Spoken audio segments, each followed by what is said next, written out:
Well, today's one of those days where no matter how long you're in government, there are only a handful of days when you get to do something that is truly profound, something that will change lives and save lives, something that will be there and hopefully a lasting legacy, not to a government, not to a political leader, but to a community who said, now is the time. We can put up with failure, we can pay the price of failure no longer. We can do more, we can do better. That's exactly where we find ourselves today. 9 recommendations from the first report, 65 recommendations from this, the final report. On behalf of all Victorians, I want to thank Penny Armitage and her team. I think we chose well. I think we got the best team to go and do this work because they all had their own perspectives, they all knew and understood different parts of this problem, but they then went and opened this process up to literally thousands and thousands of Victorians who had the lived experience of a system that's broken, a system that doesn't work. We've got to make sure that we provide care much earlier and much closer to home. Local early, not hospital late. That is the essence of this piece of work. It's all about keeping people well, it's all about saving lives, it's all about investment. It won't be easy, it won't be quick, it's a long journey. But important work is never easy. That's why we're committed to implementing every one of these recommendations. We'll have more to say about that when the budget rolls around in May, just as last year's budget had very substantial investments. And indeed every year of our term in office we have tried to do more, but now we have a clear blueprint, a clear plan on how we can build not disparate services but a connected system that will absolutely change the lives of those who live with mental illness and those who love them the most, their carers, their families. I do want to just make the point that you can be critical of a system, and we rightly are, because the system is broken. That should never be read down to be critical of anybody working in it. Everybody in that team, and it's a big and diverse team, have struggled with a system that makes it harder. Their employer and the system they work in actually makes the job tougher, as if it wasn't hard enough already. So we thank them, and we thank them for their contribution as part of this process also. So you'll see us make announcements in the budget in May, and then it'll be up to governments for, I think, a very long time to continue investing as we go on this long journey to build a much better system. Some things can be done fairly quickly, and we're already rolling out beds, we're already opening up additional services and dealing with the 9 recommendations that were provided in the first report. It will take some time, but I think that this is not a cost. This really is a profound investment in a system that will be there when you need it, and a system that, instead of making being well harder, it'll actually facilitate that. It's a very simple thing, but until you call time on something that's broken, you'll never truly have the momentum and the ideas to get on and fix it. And that's what this Royal Commission process has been all about. To Penny and her team and many people whose names we won't necessarily know, whether it be staff working on all this and those thousands of people with lived experience who've had the courage to come forward and tell their stories, I am deeply, deeply grateful, as I think all Victorians will be. I think we're happy to take any questions you have. How do you find a new workforce or a bigger workforce? Do you increase pay for workers? Look, I think that if you talk about any health challenge for long enough, it becomes a workforce issue. Have you got the right people with the right skills in the right place? Pay is part of it, yeah, maybe. But again, it's about a system that people, particularly younger people, as they're making decisions, what will I do with my life? What career path will I follow? We want a system that is the best in the country, that's full of reform and change. That powerful and irresistible momentum I spoke about earlier on will draw people to that system. It'll be the place where you want to work, because it is about change and doing things better and all of those things. In my experience, those who work in our health system, regardless of what specialty, regardless of what part of the system, pay is important. Of course, they want to be treated fairly, they want to be safe, but they also want to know that there's profound investment so that they'll be able to do more for more people. That's what draws you to those sorts of, to that whole line of work. So I've got great confidence that in partnership, perhaps looking at some different roles, different skill sets, getting to people much earlier, it's much more community based. I should say that I am very, very positive about a partnership between our government and the federal government. I've talked to the Prime Minister about this many, many times, and there is a genuine commitment to us doing a one out So we do a national partnership between our government and the federal government, and that by the end of this year, and that can become, if you like, a best practice model that all other states and territories can follow. And I'm very grateful to the PM for a genuine and heartfelt commitment to working together. It's that sort of bipartisanship that will see us do so much more for people who need it. Is there any estimate yet on how much it will cost? No, we've got to work that through. And look, we're just going to do that important work over the next few months as we get into the budget in May. I've been very clear, we will implement every one of the findings, but we'll be mindful of the fact that Victorians have been through a lot in the last year. So additional charges, we'll be very careful about that, but we'll update you when the budget comes around. And this is not business as usual. It requires an extraordinary effort, and not for one budget or 1 year, not for one government either. This is a journey that we've got to lock into. Everyone has got to be locked into this, and it will cost. But we're all paying the cost of failure now. We're all paying the cost of failure, and it is billions of dollars more than any levy. Doing this properly actually saves money. That's not the biggest motivation. It saves lives as well. And that's a powerful thing that people, everybody, regardless of what party you're from, everyone needs to understand that. If we spend and we do it properly, we will save money and we will save lives. We had been waiting sort of around this, expecting around this time last year to know what that levy was going to look like when we get the recommendation. Yes. Obviously the pandemic. Yep. And all the economic factors associated with that. But how much longer do we have to wait? You must have some clear idea. And the government will make its priorities clear, its investment, how it's funded will be all clear. We'll give you a greater sense of that once we get to the budget in May. Today's not the day to be determining that, although what I can say is we're armed with this important report, a unique report in our country, not just in our state. We will begin that hard work, and it won't be quick, and it certainly won't be easy, and it won't be cheap. But the benefits will be there for everybody to enjoy and everybody to be confident about. And the next big step will be in the budget in May. Have you spoken that? Are you able to share costs? Just share. Yeah, I think that there's great opportunities for us. Well, I've had a number of discussions. My most recent discussion with the Prime Minister was all about, we would spend more, we would do more, and we would expect him to do the same. And he was very, very positive about using the parts of the health system that properly belong to him, so whether it's general practice, some of the other primary care elements, all the way through to acute care.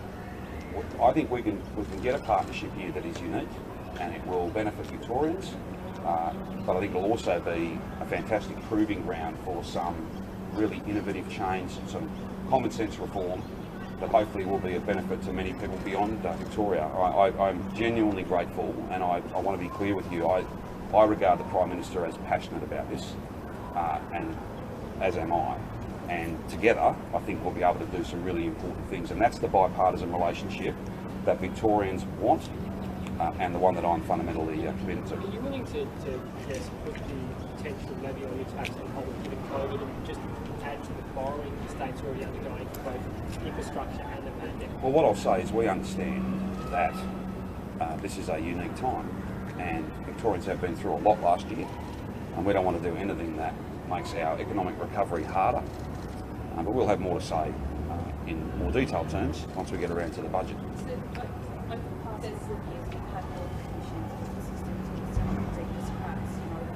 Yep. Yes. I guess we need to invest in a better workforce. We need to invest more. How would you sort of address those workforce issues, given the sort of work that is Well, I think what you do is sit down with workers in the system, as the Royal Commission has done. We'll need to take this one step further, sit down with those who know the system better than most, those who are working in it and running it, talk to them, listen to them. There'll be lots of different ideas that come from them, and there are many that are indeed included in the final report. So, again, as I said before, if you think about any health problem for long enough, it'll become a workforce issue. But I do think we shouldn't skate past this. If you are investing, if you are building a brand new system from the ground up, that will attract large numbers of people into working in that challenging but deeply rewarding part of our health system. that a system in crisis simply won't. It simply won't. So we're grateful to all who work in the system now. We need more of you, and we'll be unveiling detailed plans in the months and the years ahead about how we will get more and more people. And the reason I raised the Commonwealth, apart from the fact that you'll always do more if you work as a team, but they've got a lot of those levers, whether it be university, all sorts of funding in different places, that if they make this a priority, I think we can absolutely recruit the extra people we need. Not to say that they'll all be from university. Many people will be qualified through TAFE and can do this work. And yeah, I'm very positive about this. We know what the problem is, we know where the challenges are, and now we just have to get on and do something about it. So you're committed to all the findings, but you don't know the price. You don't have the price game at this stage. No, and to be honest, Gareth, I don't think that we'll have a situation where this will be one budget's work. One set of forward estimates is not going to get this job done. It's taken us 30 years to get to this place. I don't think it'll take quite that long for us to build a better system, but it's not 1 year, it's not one budget, it's not one set of forward estimates. It's going to take continued work and a really passionate commitment. Just to get a good take to address the workforce issues, there's obviously a structural things that need to be addressed. Yep. Well, obviously the first report with the 9 recommendations in it was things that couldn't wait, and things that we could get on and make a fast start on, and we have. Those extra beds, the rollout of making statewide a whole lot of programs that have been piloted and work really well, making those statewide. So we're not going to waste any time on this. We'll have more to say in the weeks and months to come. And the budget, this will be a very important part of the budget, and not just one budget though. It'll be an important part of public policy and reform in our state, and hopefully by extension in our nation for many, many years to come. So let's go back to what you said a couple of answers ago. It sounds as if you're putting off imposing a new minimum charge, even though you want to announce it in the budget flag, until sometime after this year. Is that correct? Yeah, I think we all have to accept that we've been through a lot as a state, and I'm not going to do anything that will make the economic recovery that we're all invested in harder. So is there not implicitly a danger there in funding huge new output with debt? Oh, well, it's not necessarily funded by debt. We'll bring to book all of the different funding decisions that we make when the budget is handed down in May. There are substantial borrowings. They were incurred last year. There'll be more of those in the future because we've had a 1 in 100 year event. But I don't think that the only way we can boost and expand and grow our mental health system is by borrowing. There's lots of different options there, and the Treasurer will hand down the budget, which will provide all the detail at that time. So just to clarify, you're a Victorian sitting at home, you're not likely to have this levy come in next financial year, but after that it may very well do. Well, we'll have more to say. Victorians sitting at home or wherever they might be will be fully aware of what's going on, what our plans are. Just again, the cost of failure is being paid by all of us. Sometimes lives lost, sometimes enormous amounts of money to fund a system that doesn't work. That makes no sense. We said from the word go that we would implement every one of the recommendations, and when we say something, we mean it. We absolutely mean it. That's what we've done with family violence. That's what we'll do with this. It is the only way. If you're going to admit the system is broken, you're going to set up a process, and you've got to give it to the good people who you choose to go and do that work. You've got to give them the certainty, and I think you've got to give them the confidence that you'll act on what they tell you to do, and that's exactly what's been the case here. And again, today's not a day to announce an overall response to every single recommendation. That'll happen in the weeks and months to come, and a big feature of that, will be the budget. Just drilling down on some of the recommendations, how painful will it work with 000 calls being routed to ambulance? Yeah, look, we're going to sit down with Ambulance Victoria. I'm going to talk to Tony Walker and all of his team. I took the opportunity, I had a sense of this, not the detail, but I had a sense that this might be something that the Royal Commission would do. I was out at opening a brand new ambulance station last week out in Mount Waverley and talking to probably 25 different ambos out there. Like, they're up for this. They know that a law and order response, a Victoria Police response to those who are in crisis is not the answer.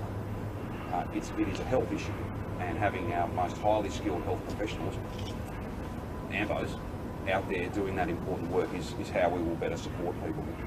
Better again though is to get to those people and provide them with the care, the love and the comfort that they need well early.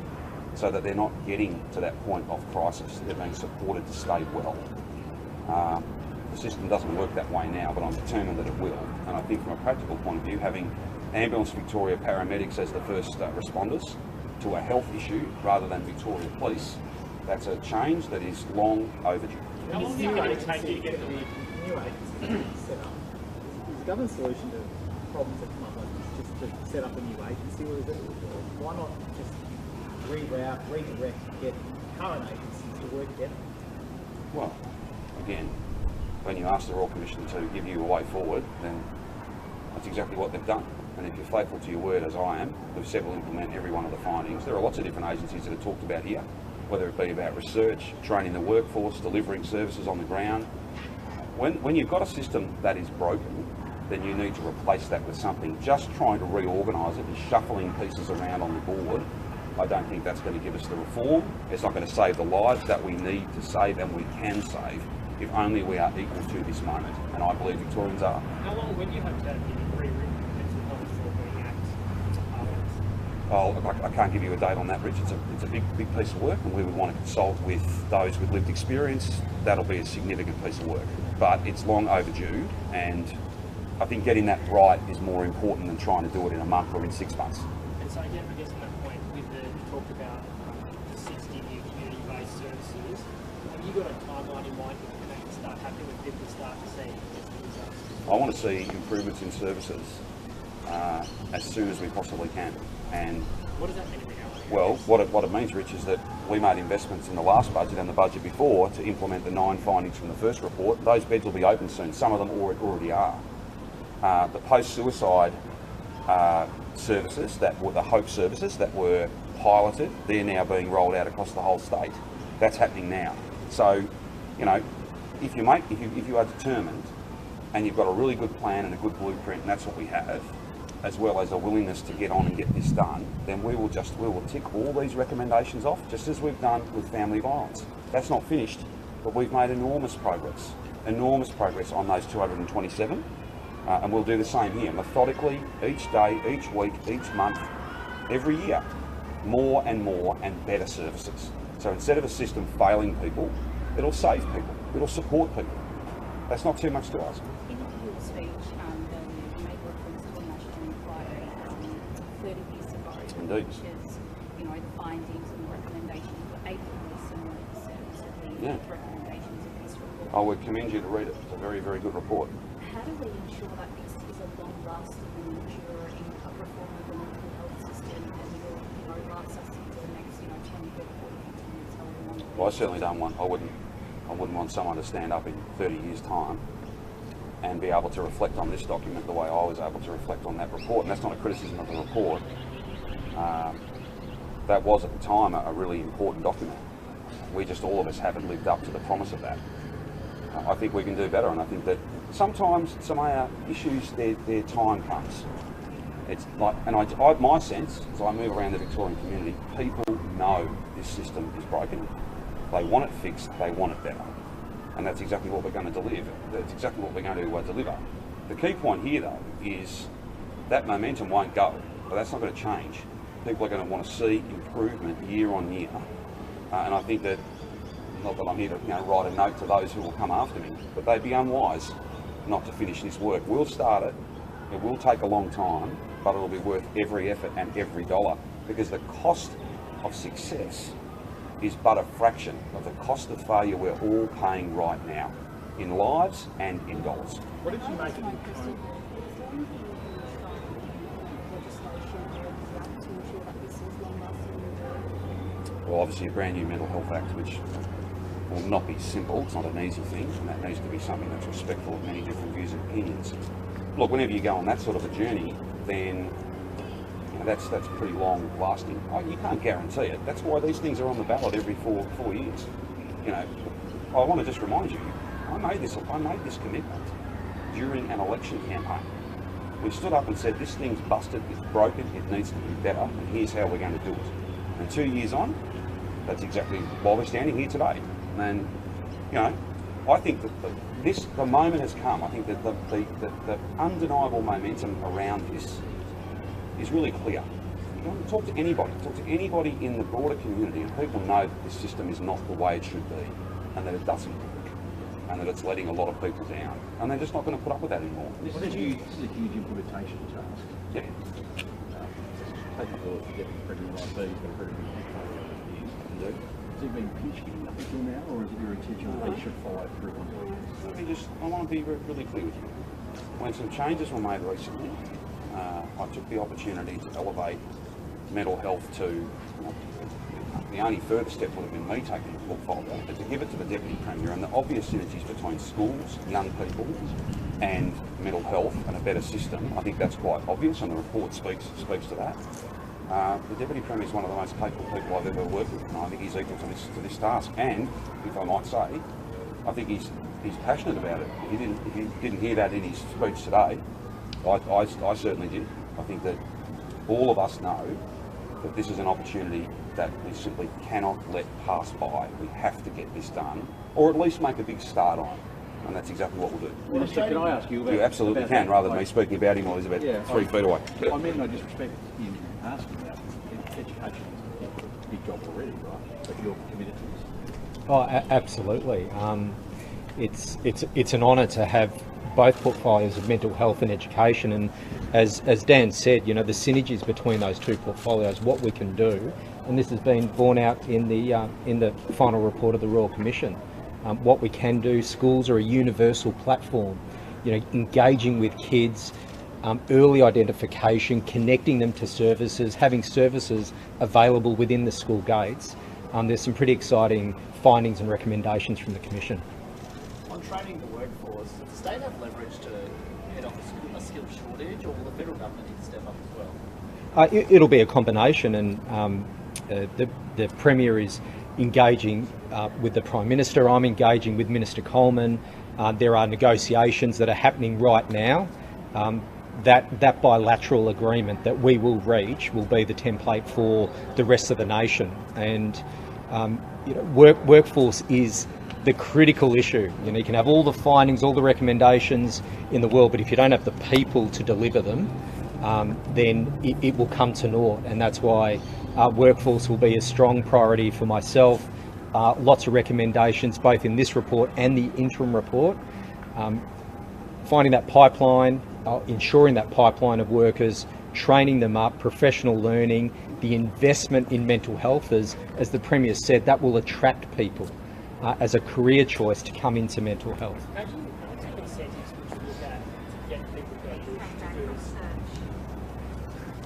what sort of incentives would you look at to get people to go to do this? What sort of incentives would you look for to get people in the bush to do these jobs? It's a good question, Rich, and we do that right now. I know in education, finding those particular staff to go to hard to staff schools or hard to staff regions. I know that happens in health and in mental health as well. So that will be part of the mix. There'll be a suite of things that we've already invested in the last budget as part of the interim report. A suite of things we'll do to ensure we have that pipeline of workers, skilled workers, coming through our system. Premier, what did you make at the time of the opposition leaders' response to the report talking about blowouts of projects and pandemics issues last year? It's not relevant. This is not his day. Today for people who have lived with the system and many who have died because of a system that doesn't work. We called it out, we set up a process, and now we're going to get on and not play silly games. We're going to get on and make this system better. That's what we're going to do. Sure. Yeah, I heard just before I arrived this morning that Michael had passed away, and yeah, a wonderful Victorian, a great Australian, a very good friend of mine, and to Sue, to his kids, and to everybody who loved him, and by extension everybody who loves the fact that we are the live music capital of our nation. We send our love and support, and we think of him kindly and fondly. I will have more to say about how we celebrate his life soon. It is custom for me to have a conversation with next of kin before I would make that public, and I've tried to ring Sue, but obviously she's very busy. I might go and see her later on today. I was just thinking that, as you always do when you get terrible news like that, it's probably over the summer, earlier on, probably mid-January, I think. Too soon. A really, really special person.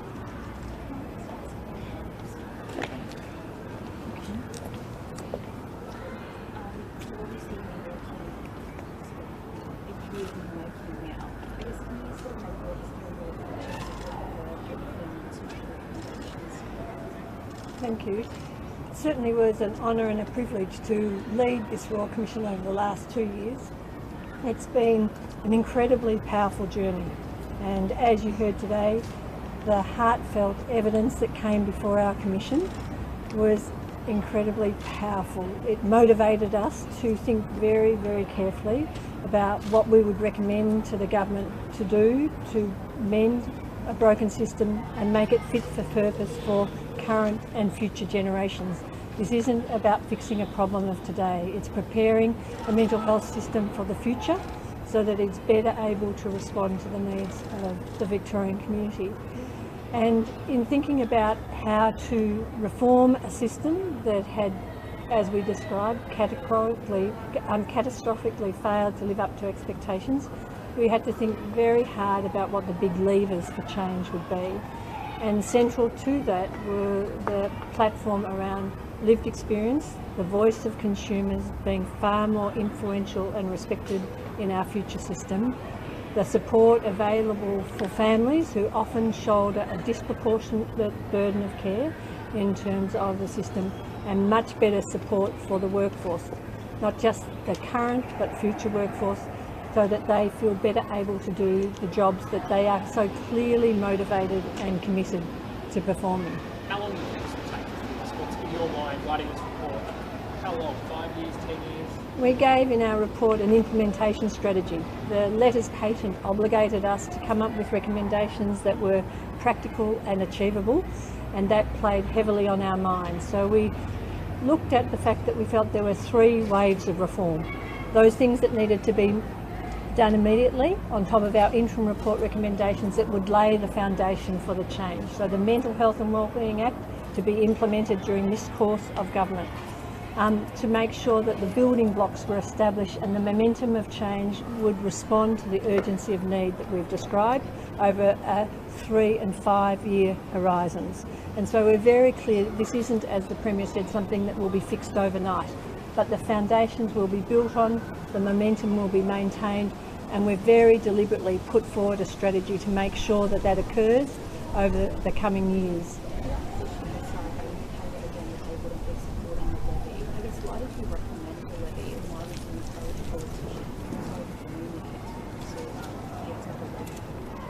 When we developed our interim report recommendations, we had to think very hard about why a problem that affected so many people in our community had been neglected for so long. As we said, it wasn't a problem came about overnight. It's been decades in the making. And when we concluded that underinvestment in this system had meant it was in the shadows of the rest of the health system, it was the poor cousin of the health system, we had to really sit and think long and hard about how did you fix that? How would you change that so we weren't back here in this position? And any of you who've walked through some of our mental health facilities will be shocked by the state of some of the physical infrastructure. Some of those facilities, I haven't seen the likes of them for a very, very long time, and they were very confronting to walk in and see old institutional style behaviours in where would be otherwise modern hospital facilities, for example. So we recommended the levy because we felt that was the only way to ensure through budget processes you had an enduring commitment, a financial source that would make sure that mental health stayed a priority over the longer term for both the operating expenditure and the capital investment that was required. And we didn't do that lightly. We knew it would be difficult. Introducing any new financial obligation on the community is very difficult, but we did not believe there was any other way that you would maintain the momentum behind the investment, and that the annual budget processes would be, in our view, able to withstand competing priorities, other tensions.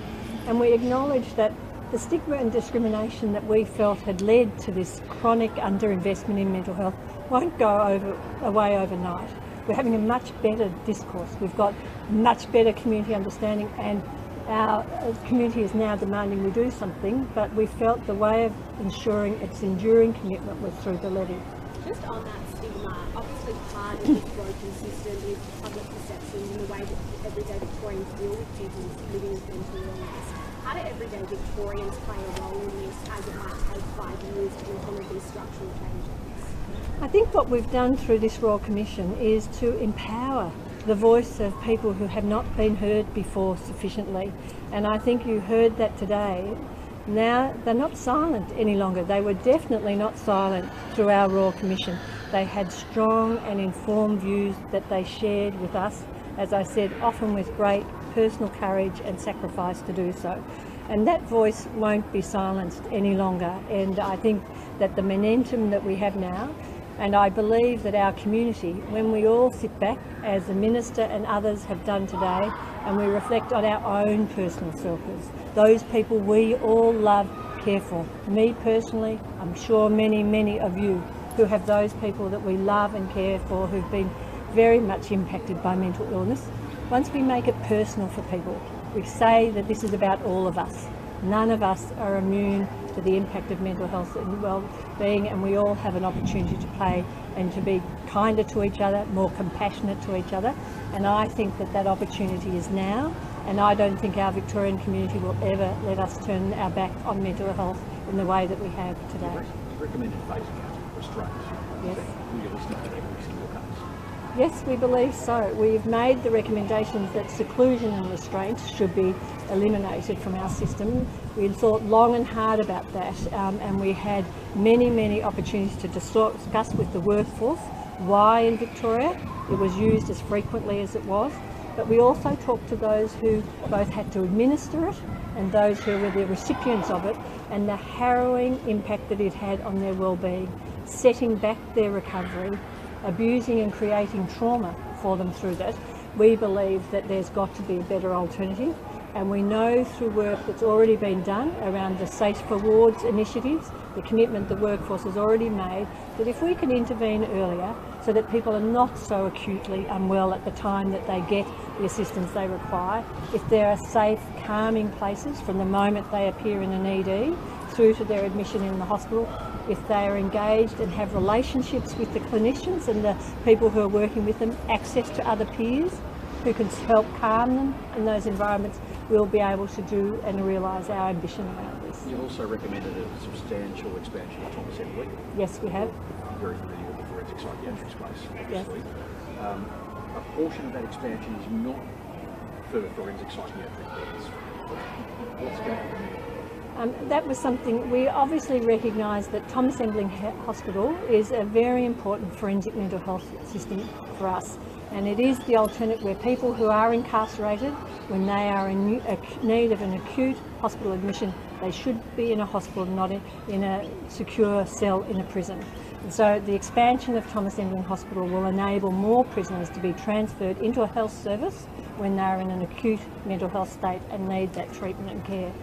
But we've also recognised that there are a small number of civil people who are not subject to the criminal justice system, but consumers whose level of acute need is so great that they can't be safely accommodated within the mental health system.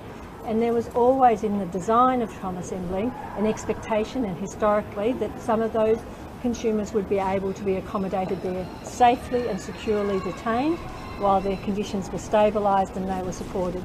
And so we want to realise that vision, and that will help us to deal with some of the consumers who are currently creating great difficulty in our hospital-based inpatient units who can't be appropriately assisted there, and where this is a better and safer alternative, not only for them, but also for the staff and others working in the system. On the Lived Experience Agency, how does that work? How will that advise, I guess, the Department of Health or the Mental Health Commission on how it's all rolled out?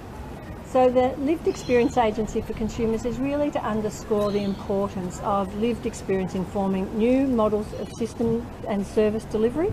And so this agency will help sponsor new consumer-led services and organisations that can show us different ways of working. In our interim report, we highlighted an alternative to a hospital and an acute alternative. We'd witnessed that working in New Zealand. We'd visited a very similar facility there, a peer-led acute alternative to a hospital, caring for people who were acutely ill but were better able to be cared for in a community-based setting. And we were inspired by that. It's possible, these peer-led respite services that will provide safe alternatives. And so this new agency will help to foster and promote services run, designed and led by consumers. How much of a challenge is the cultural change within the workforce, for example, to lived experience does in practice form a part of our system? Yes, it's a big cultural change, and we have talked about a shift in the power dynamic. Historically, we've had a very strong biomedical model of mental health, and we've really talked about the fact that you need a much more balanced system with a much stronger commitment to multidisciplinary teams, but also to listening to the voice of consumers, both those with lived experience as well as families and carers, and collectively that will help us to rebalance the range of alternatives that are available. But we don't underestimate that is a cultural change, and hence we've put the focus on how you bring about that. But we've had peer workers in our system now for a long time. They just haven't been seen to have the same voice. The drug and alcohol sector has used peer workers very strongly embedded throughout their system for a very long time, and we think they have a very powerful role to play, and we think that the workforce is up to and willing to accept and integrate them into their multidisciplinary teams. So your recommendation is extended hours, both of existing services and new services. How important is it that people who are struggling are able to access those services out of business hours? We think it's absolutely fundamental. Unfortunately, mental health issues don't evolve in 9 to 5, and we've heard time and time again that it makes it very inaccessible for people to get help in a timely way. Those who are employed, you want them to be able to stay employed. Kids who are at school want to be able to keep going to school. So that flexibility will give us the capacity not only to respond when people are in need, so when they are reaching out and asking for the help they need, but also to make sure that getting help hasn't got all these additional barriers, so that you have to put it off for fear of taking time off your job, for fear of missing out on school or other things. And by extending the hours, it gives people more choice about when they can access the support that they need, and hopefully mean that fewer people are unable or are forced to wait for a prolonged period of times when they're deeply distressed to getting that help. But you mentioned you've spoken with client. So I just do you think that other states and territories will this report and take their own challenges as well? We've been really heartened by the level of engagement we've had, not only here in Victoria but around Australia and around the world. We've been humbled by the willingness that everyone has had to share with us, including our interstate colleagues, and people dealt obviously very closely with colleagues in Canberra, but also around the other states and territories, and we know that they are watching with great interest. This isn't a problem unique to Victoria, but it is an issue that's been dealt with in this way uniquely in Victoria, and I think, as was suggested earlier, we are hopeful it may be a blueprint for the way in which not only will Victoria reform its mental health system, but other states and territories can follow in our lead. I'm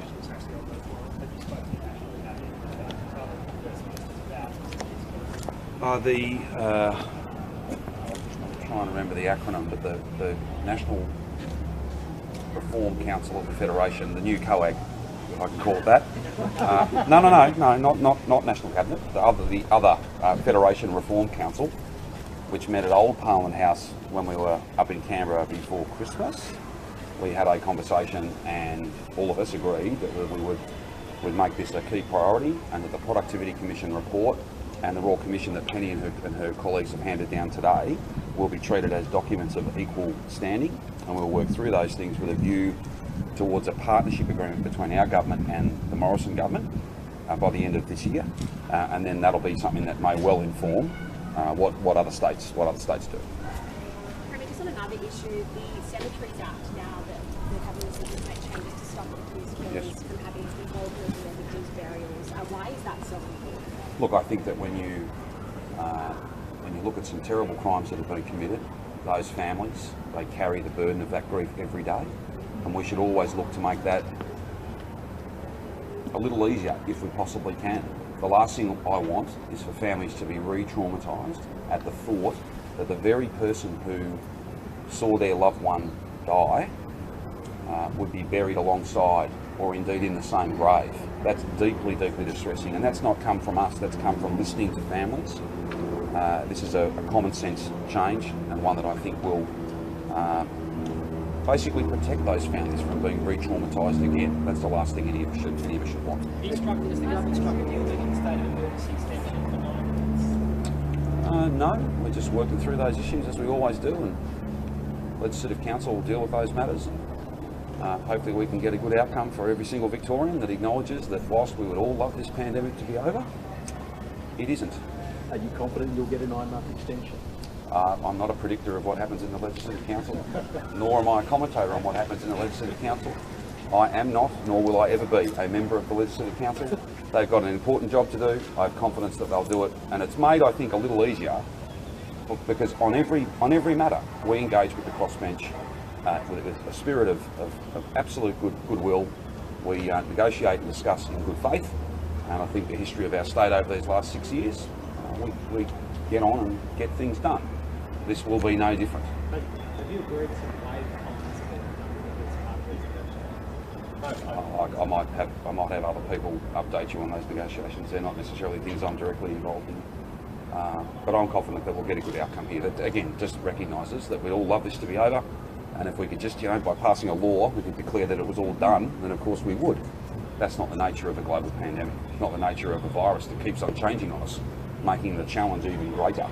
We all have to acknowledge that we still need rules to keep us open and to keep us safe. That's what the rules are there for, and that's what the legal framework that sits behind them is nothing more or less than that. You know, you get asked this every single day, but anything practical being done to speed up the vaccine? Well, I don't get asked that every single day. I'd say to you that you've got to get this right. You've got to do it properly. And we've got commitments by the end of March in different phases, and we will meet all of those. We'll honour all of those. I'm really pleased with the way things are going. It started in a slow, careful way. And, this is precious stuff. We don't want to be wasting it. We want to do it properly, and we've got to do it as safely as we possibly can. But those numbers will grow. And we'll deliver on all the commitments that we've made to the Commonwealth Government, and no doubt they'll be striving to keep their end of the bargain too. And is Victoria rolling out, or is it the Commonwealth and Victoria? I think the split is something like 60% federal, 40% state. So we've got agreed cohorts that we have to move through the system, and that's exactly what we're doing. Have you seen footage of a allegedly Nazi No, I haven't. What do you make? My views on anti-Semitic behaviour are very well known, though. Last week on Friday, so that he spoke to elders and people from school to some of the discussion around the national framework to minimise border closure. Given we already have a definition of hotspots, do you think there's any point to rediscussing another national framework to minimise border closures? Well, I think that all of us will operate on the public health advice that we're given. I don't think any Premier would be different. If their Chief Health Officer told them to shut the border to a group of people or to everybody, no doubt they would actually do that. What I spoke to Mr Joyce about in more detailed terms was this notion of if we could have a national framework that if a border was to close and we have a nationally agreed time frame for people to get home, and his commitment was to put extra planes on in order to get people home. So whereas we've had a couple of times now we've given people till midnight, maybe if we gave them 24 hours rather than a shorter time period, his commitment as a business, they would put extra flights on. But they can only kind of do the planning for that and commit to that and be accountable for it if they know they'll get 24 hours notice across the whole country. For our part, I said I'm more than happy to try and do that. I want to get to that place. I also don't want to have to lock anyone out again. I also don't want to have cases in the future. That's why the vaccine's so important. It's why all the other work we're doing, and it's why the rules are so important. And the rules don't work if you don't have a legal framework go behind it.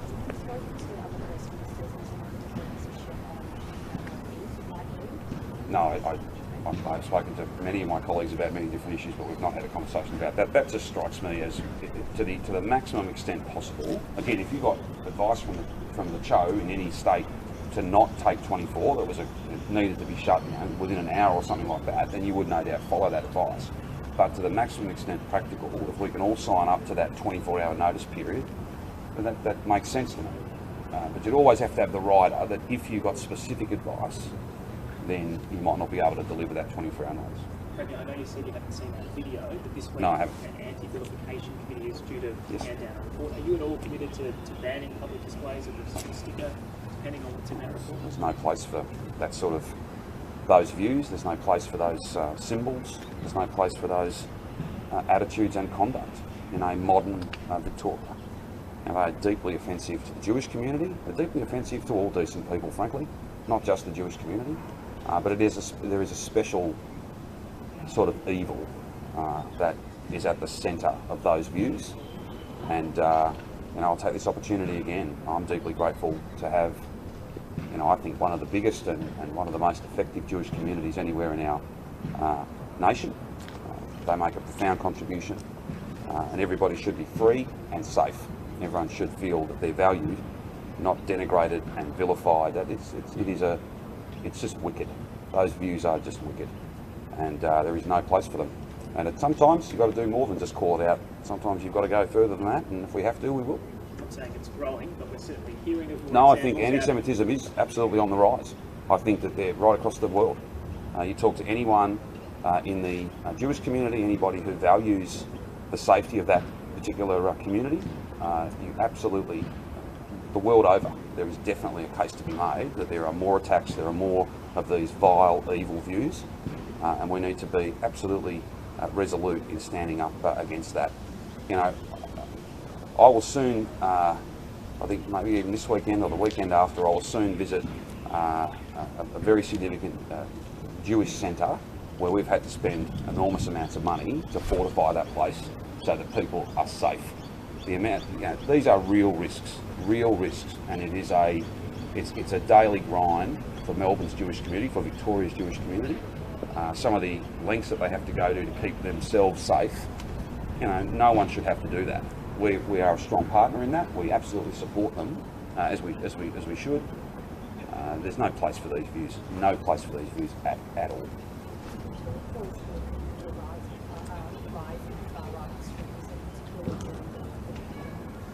I have ongoing discussions with the Chief Commissioner about all those matters. I know that he's concerned about that suite of issues, as is others in Police Command, but I'd leave him to speak to that, and potentially the other members of Police Command. Any other issues? If not, it's probably enough to go on with. Thanks very much. Thanks.